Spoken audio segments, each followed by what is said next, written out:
Eh bien, il y aurait vraiment beaucoup à dire sur le thème choisi cette année par Mosaïque interculturelle, ce thème de la mémoire. Je dois dire d'abord que c'est un thème qui m'est très cher. J'ai l'impression que pour quelqu'un qui quitte son pays, la mémoire prend une dimension, enfin, beaucoup plus vaste parce qu'on sent que c'est quelque chose qu'il nous faut protéger. Au fait, quand on parle de mémoire, c'est le mot protection, sauvegarde de la mémoire qui vient. Et j'aimerais dire que, selon moi, les femmes dans beaucoup de cultures ont toujours joué un rôle important dans cette sauvegarde de la mémoire, dans le sens qu'elles sont les premières, enfin, gardiennes de cette mémoire. C'est-à-dire, c'est la maman qui, en général, va raconter les histoires, c'est elle qui va chanter les comptines, vous voyez, et ça, on l'oublie souvent. Alors, d'une part, moi, j'ai souvenir enfant de ces femmes, les tantes, grand-mères, les aïeules, qui nous contaient des histoires le soir. Alors, je veux leur rendre hommage, en quelque sorte. Ensuite, oui, je disais donc que c'est un thème important dans le sens que la mémoire est souvent mise à mal dans les sociétés dans lesquelles nous vivons.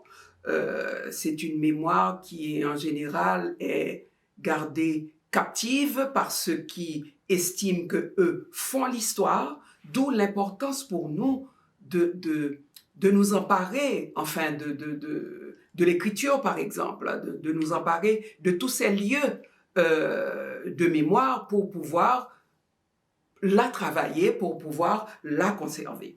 Quand on parle de conserver la mémoire, je pense à des personnes qui, personnellement, m'ont vraiment marqué quand je repense au livre de Marie Vieux, Amour, colère et folie, qui est une femme qui, en pleine fureur du Valliériste, a écrit un des romans les plus marquants de l'époque du Valliériste.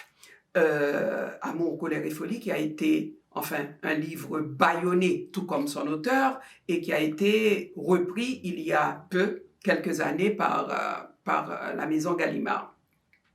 Je pense à deux auteurs qui, avec Marie Vieux, je dis souvent qu'ils m'ont donné ce goût de dire la mémoire. Je parle de Jacques Roumain, je parle de Jacques-Stéphane Alexis, vous voyez, qui ont écrit Compère général Soleil et Gouverneur de la Rosée.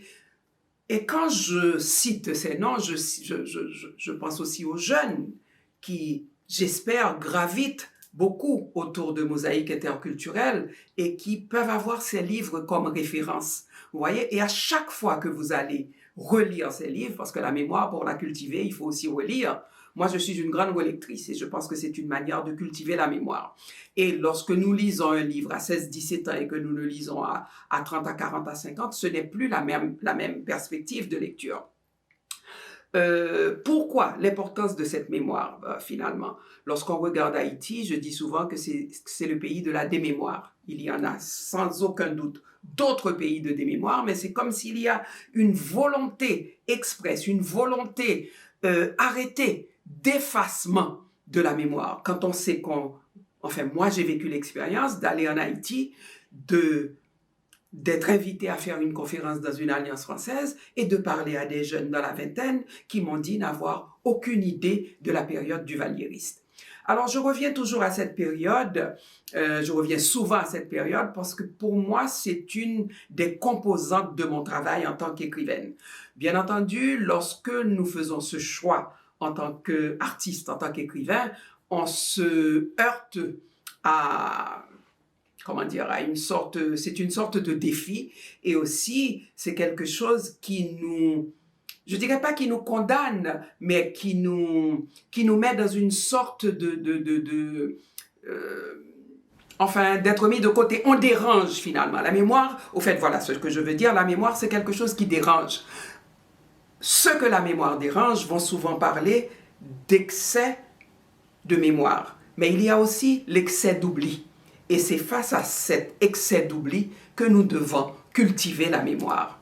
Je pense en vous parlant, à d'autres auteurs. J'ai parlé des auteurs haïtiens, mais des auteurs comme Federico García Lorca, qui pour moi a été, enfin, l'écrivain par excellence qui m'a appris à connaître cette histoire de l'Espagne, cette histoire de cette dictature espagnole qui m'a souvent servi de guide aussi pour comprendre ce qui se passait en Haïti.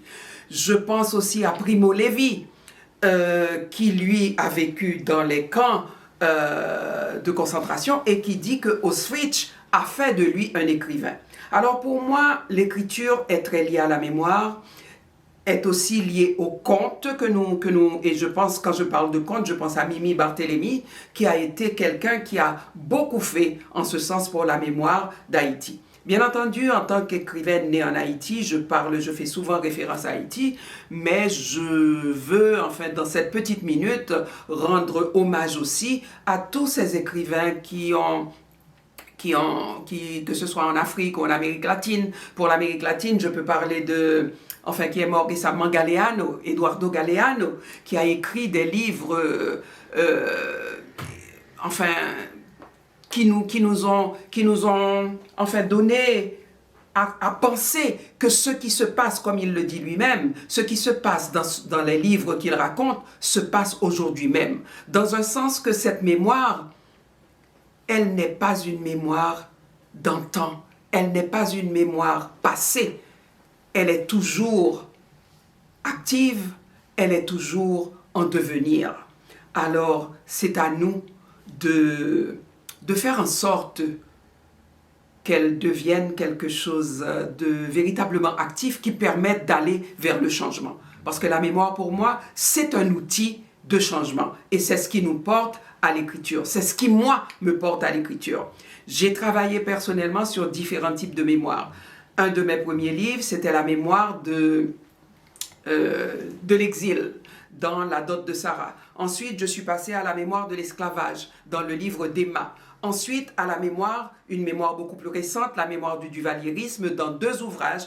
Un qui est dédié à Yvonne Hakim-Rimpel, une journaliste qui a été bâillonnée pendant toute l'époque duvalieriste. Alors voilà, je suis ravie de cette occasion de pouvoir m'exprimer sur ce thème qui m'est cher. N'hésitez pas à saisir toutes ces occasions pour cultiver votre mémoire ainsi que le du thème. Bon salon.